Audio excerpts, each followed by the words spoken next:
Hello and welcome to the Balkans regional news. So I will be reading the news from the latest couple of days or the latest, let's say 2 weeks, and just have you updated with what's going on in the region. So what happened before New Year? I think it was on 20th December 2025. An American ultimatum was issued, so the issue of Kosovo, resolved through the defense budget. The US authorities have made it clear that the dialogue with the Serbs is over. Now the issue of quote-unquote Kosovo is being resolved by the US defense budget.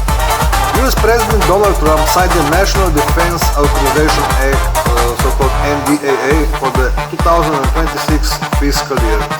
In this seemingly purely American document, a separate section dedicated to Serbia and the so-called quote-unquote Kosovo appeared.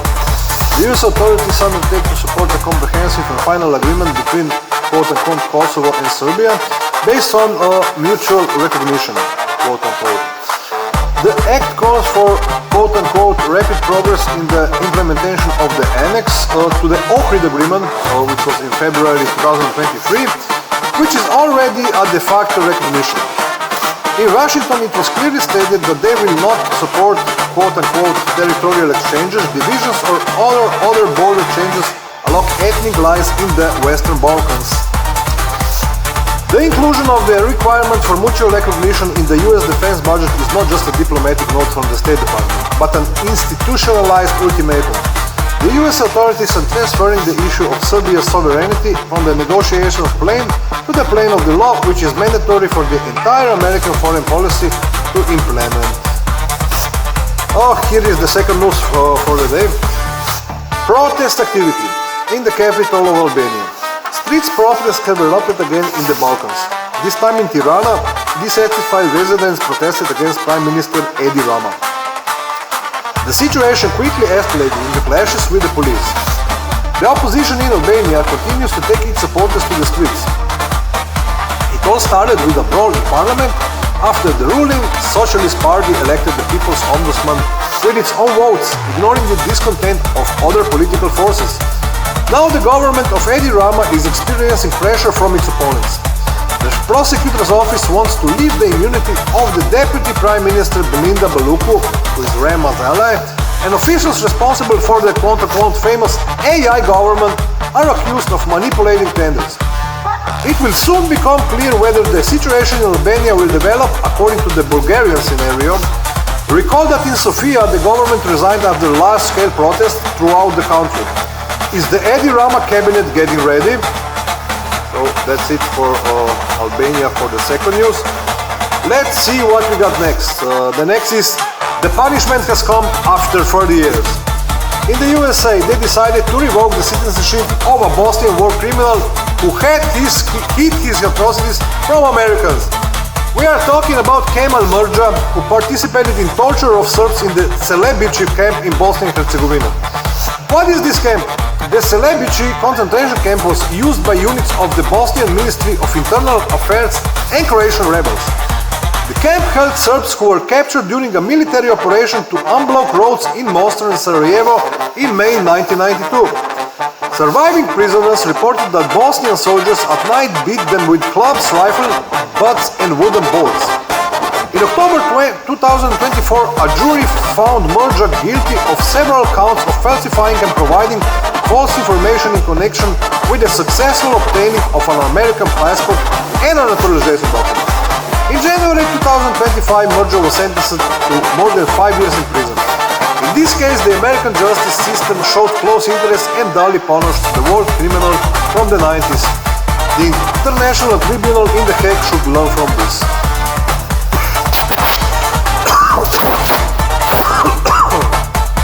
Here we go further protest activity in the capital of Albania. Street protests have erupted again in the Balkans. This time in Tirana, dissatisfied residents protested against Prime Minister Edi Rama. The situation quickly escalated into clashes with the police. The opposition in Albania continues to take its supporters to the streets. It all started with a brawl in a parliament after the ruling Socialist Party elected the People's Ombudsman with its own votes, ignoring the discontent of other political forces. Now, the government of Edi Rama is experiencing pressure from its opponents. The prosecutor's office wants to lift the immunity of the Deputy Prime Minister Belinda Baluku, with Remez Island. And officials responsible for the famous AI government are accused of manipulating tenders. It will soon become clear whether this situation in Albania will develop according to the Bulgarian scenario. Recall that in Sofia the government resigned after large-scale protests throughout the country. Is the Edi Rama cabinet getting ready? So let's go further with the news from the region. The next news on the menu is called One Step Closer to a way out of the crisis. In Serbia, everyone is waiting for new details about the fate of the largest energy company, NIS. However, once again, there is no clear understanding of the scenarios for a way out of the crisis. Alexander Vučić announced that negotiations on the situation around the quote, oil industry of Serbia unquote, took place today. The president did not disclose any details, but stressed that the country has taken a step closer to resolving such a complex situation. The American sanctions against NIS imposed on October 9th paralyzed the work of the only refinery in Serbia in Pančevo. The fuel situation in the country remains tense, but an outright crisis has been avoided. Leadership in Moscow is striving to maintain control over Gazprom's shares in NIS. This is precisely what has caused discontent among officials in Washington, who have, quote, struck, unquote, at Serbia's energy security. Let's go further. Let's see what we got. Kosovo's democracy, quote, unquote. Elections in the, quote, wonderland, unquote, and a criminal list. If democracy is measured by the number of criminals on the bailouts, then the Kosovo political system confidently takes the lead in Europe. The Kosovo Institute of Justice, called KID, published a report that clearly demonstrates the true face of, quote, Europe's youngest democracy, unquote, on the eve of the extraordinary parliamentary elections on December 28th. Of the 1,179 candidates for deputies, 28 are directly associated with criminal offenses. Another 19 candidates have active indictments and 12 people have already been convicted under final verdict. The causes predominantly involve, quote, official corruption, unquote, abuse of official position, and even, quote, use of weapons, unquote. The leader is the ruling party, quote, self-determination, unquote. Whatever you make of that. According to IKD, the, quote, self-determination, unquote, movement's list includes 13 candidates associated with criminal cases, which accounts for 11.81%. The Alliance for the Future of Kosovo has 6 candidates, 5.45%. The Social Democrat Initiative, 3 candidates, 2.72%. The Democratic Party of Kosovo, 2 candidates, 1.81%. The Serbian List, 2 candidates, 6.06%. The Democratic Alliance of Kosovo, 0.9%. And the Turkish Party, KDTP, 6.25%. Not such a low percentage. Each have 1 candidate. The ruling party of Albin Kurti, who positions herself, the party, as a fighter against corruption, and the, quote, old guard, quote, unquote, herself is the leader in the number of individuals with a criminal past in her ranks. The mechanism of legalizing criminals in politics. The existing law, which restricts the right to run for office only to those convicted for more than a year in the last 3 years, is an ideal loophole for political criminals.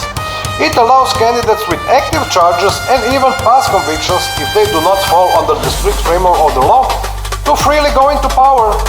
While Western curators in Brussels and Washington talk about, quote, European values, unquote, and the, quote, rule of law, unquote, in their protectorate elections are turning into a rotation of criminal clans. So whatever you make of that, and let's go further. It says for nothing, it will be like a plethora of news for this morning. For their own purposes, the mother of the boy who died in Novi Sad exposes the true goals of the opposition. The mother of the young man who died in Novi Sad, another well-known Serbian activist, Diana Hrka, does not trust the opposition. She came to today's protest action in Novi Pazar to support the students and also made a statement in which she exposed the true goals of opposition politicians. Diana Hrka expressed the hope that the students would collect signatures by December 28 and go to the elections on their own.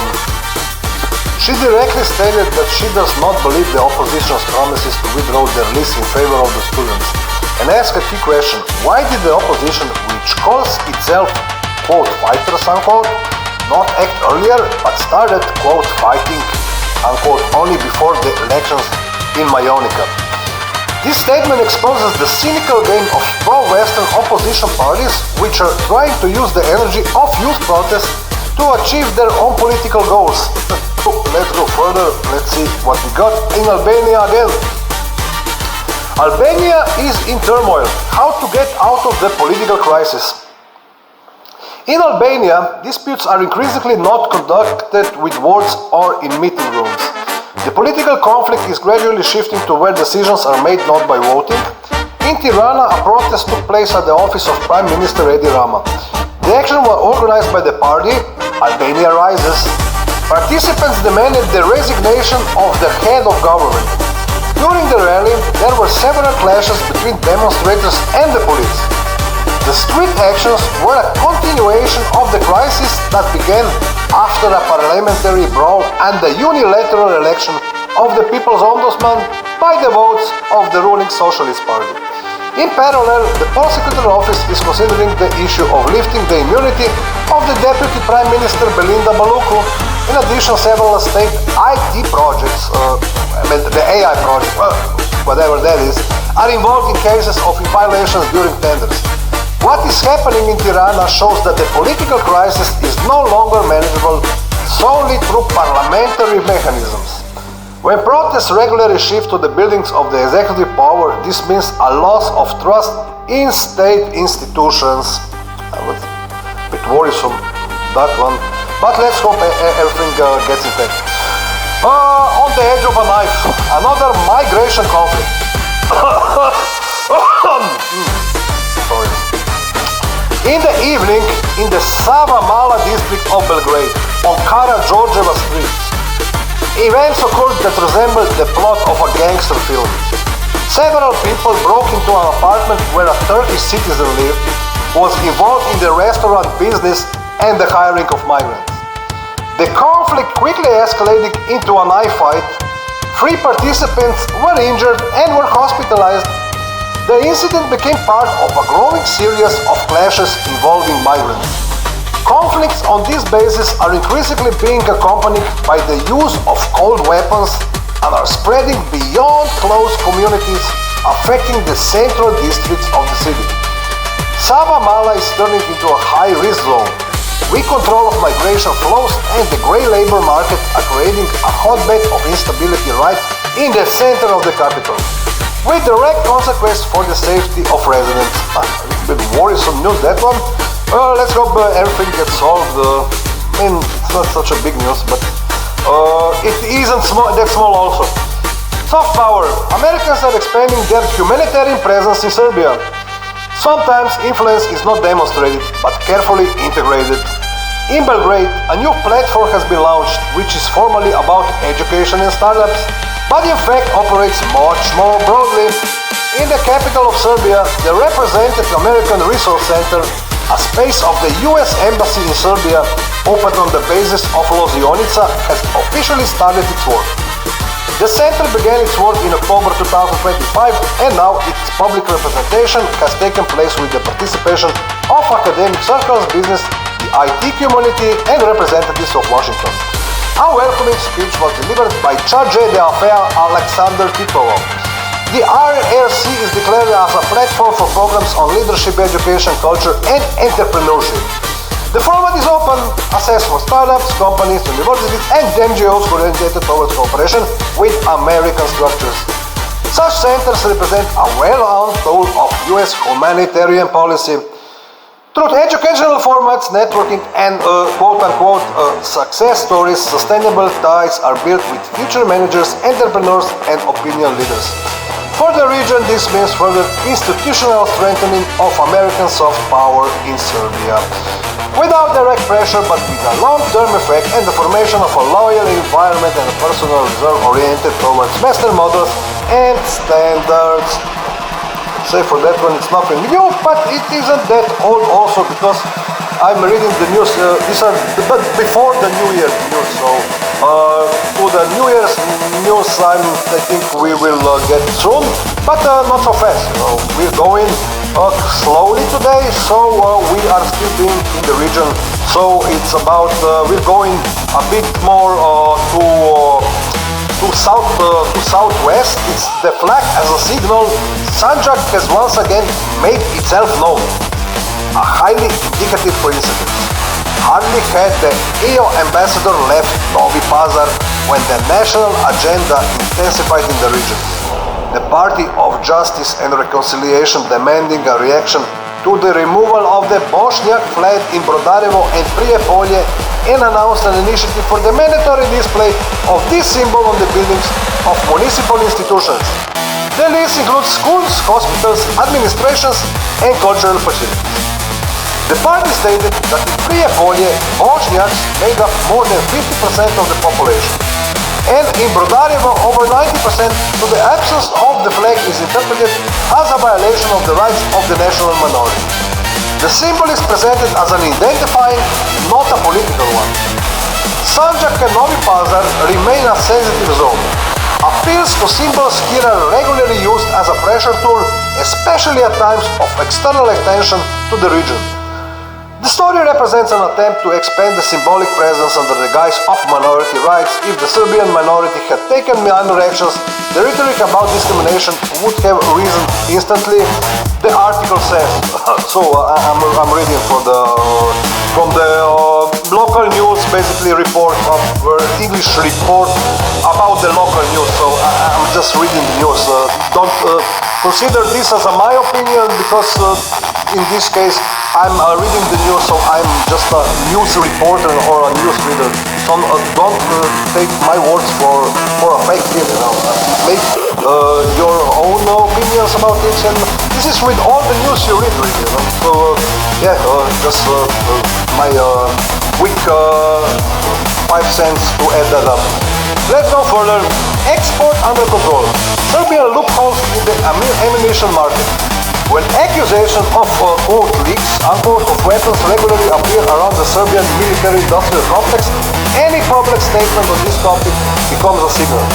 This type targeted and demonstrate their lead, so in the Russian Foreign Policy Department they stated that the Serbian leadership maintains a ban on the export of ammunition to quote-unquote dubious counterparties, despite attempts by individual clients to circumvent existing restrictions. The Foreign Ministry noted that the situation is under constant attention, and the detected bypass routes are tracked through the analysis of end recipients and opaque resale chains. The Serbian defense industrial complex remains one of the key ones in the Balkans. Export of weapons in these conditions turns into a politically sensitive sphere against the backdrop of external pressure and regular accusation of indirect supplies to conflict zones. Strict control of exports for the Serbian leadership is a balancing tool. In Belgrade, they signal the preservation of strategic integration with interaction, while at the same time reducing the risk of reputational and sanctions consequences from Western players. Yeah, just for that, and make a quick pause. Don't blow ourselves up yet. Production instead of words. Israeli business is entering the Republic of Srpska. While some spend years discussing the investment climate, others simply open factories. In the Republic of Srpska, a memorandum on the launch of a new industrial project with the participation of an Israeli investor has been signaled and signed. So the signed deal. The document formalizes the intention to open production in the entity and transfer part of the capacities from Turkey. The project involves the construction of a factory in Gradiška. The investment volume is estimated at approximately 4 million euros. The enterprise will produce acrylic bathtubs, shower cabins, and related products. It is stated that up to 160 jobs will be created. The authorities of the entity and the city have confirmed their readiness to support the project, including cooperation with local educational institutions and the introduction of modern environmentally friendly technologies. The appearance of an Israeli investor shows that even against the backdrop of political instability, the region remains an interesting platform for real business. For the economy, this means not declarations but long-term jobs and the consolidation of the industrial sector. So there is nothing new, but it ain't that old also, as I said, but it's also good to be updated. So, New Year's military industrial complex, Serbian potential.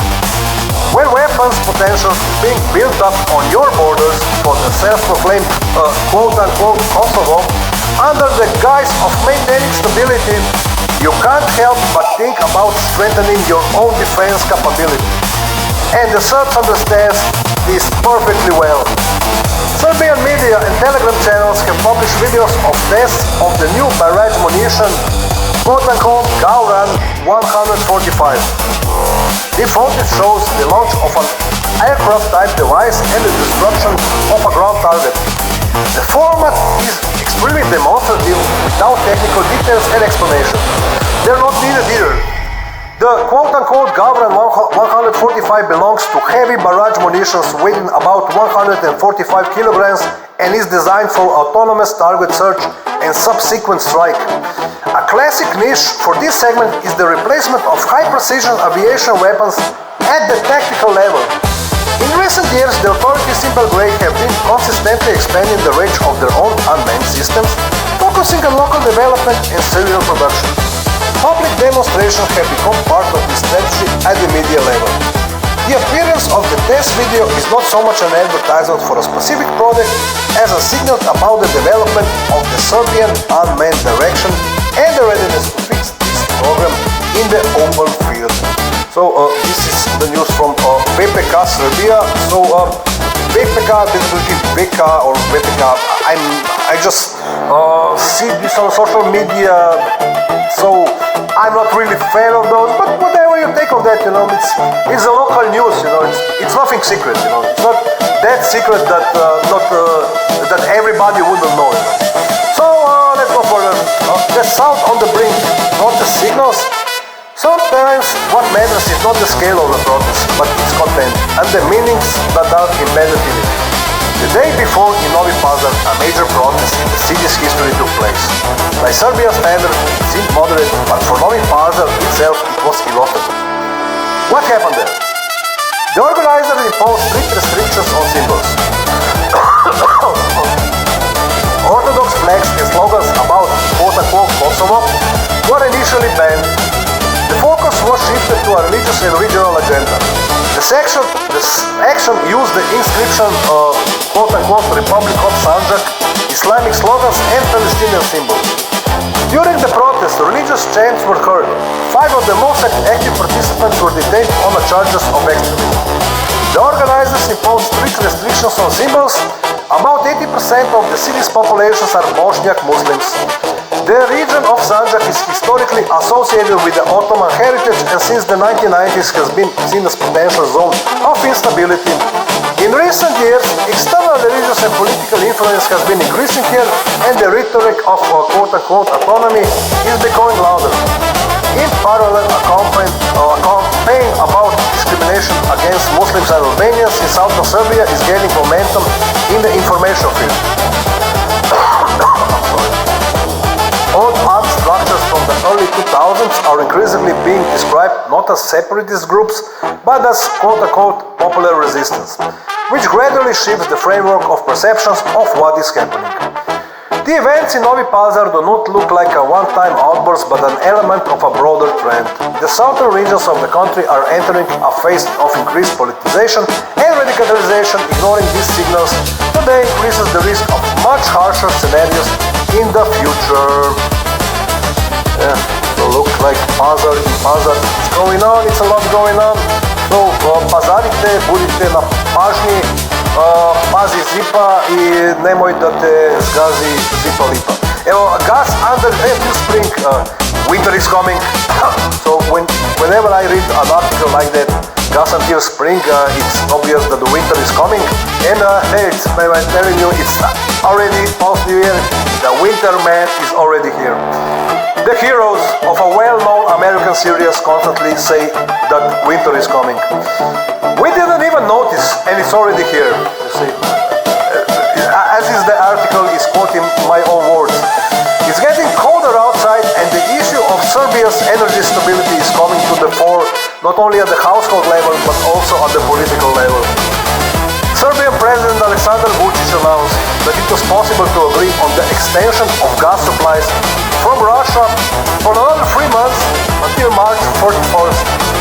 This is a temporary solution that covers the most sensitive period of the heating season.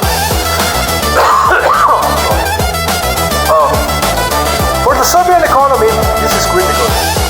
Gas remains a key resource for heating electricity and industry, and alternative volumes are not available in a short time.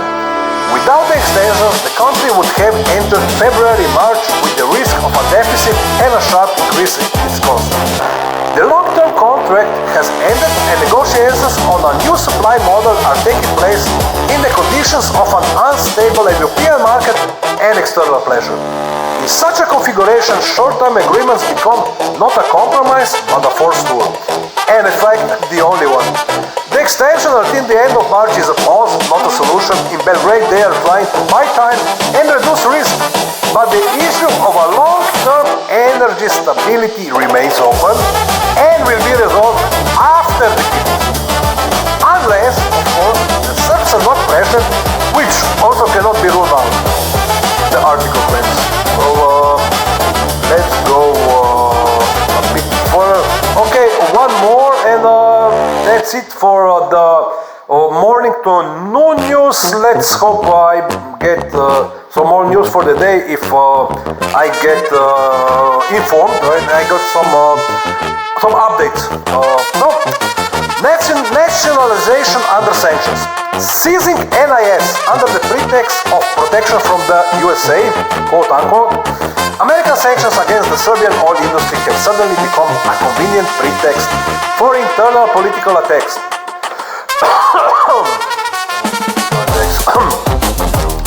The pro-Western opposition introduced a bill in parliament on introducing external management in NIS. NIS is an acronym of Oil Industry of Serbia, and suspending the rights of Russian shareholders. The formal argument is the need to save the company, quote-unquote, and ensure its operations under sanctions pressure. The leader of the Party of Freedom and Justice, Dragan Đilas, directly stated that there is no other solution but to transfer NIS under state control. In the event of the law being adopted, Russian owners will lose all rights to participate in management and ownership. NIS is a system-forming company for the Serbian energy sector. The company ensures oil refinery, the stability of the fuel market, large tax revenues, and employment for thousands of workers. Until now, the authorities have tried to keep the situation within the framework of negotiations and not to disrupt the ownership model. Under the guise of combating sanctions, the opposition proposes the de facto nationalization of a strategic asset. This is not a technical decision, but a political step with the long-term consequences, a blow to the country's investment reputation and a signal that external pressure can be used to redistribute property within Serbia. Yeah, so this is the news for the morning, and let's hope you like it. If you don't like it, drop a comment under the news and tell me what you think about it. It will be my pleasure to respond to them, and have a good day, and peace be with you.